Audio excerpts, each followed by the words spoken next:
Le problème qui est posé par ce débat organisé à Bayonne, c'est que initialement, il était prévu à Saint-Jean, en public, devant du public. D'accord ? Ça, c'est fondamental pour nous. Dans une campagne électorale, les candidats doivent être capables de présenter, même s'ils n'ont pas d'appétence pour l'exercice, même s'ils doivent faire un effort pour participer. Je comprends, il n'y a pas de problème à ce niveau-là.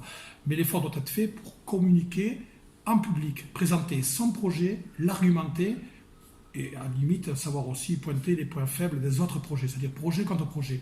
C'est une information, on est dans l'information là, qui est nécessaire dans un contexte électoral et qui est due aux Lusiens.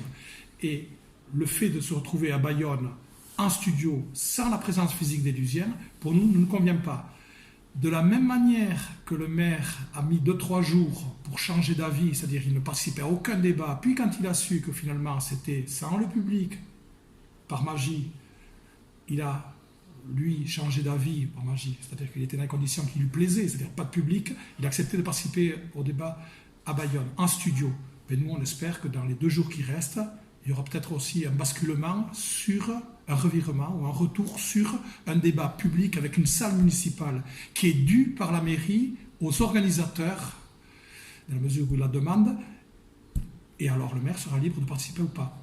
Et on réserve notre réponse. On espère que ça peut encore arriver. Ce débat public est dû aux Lusiens.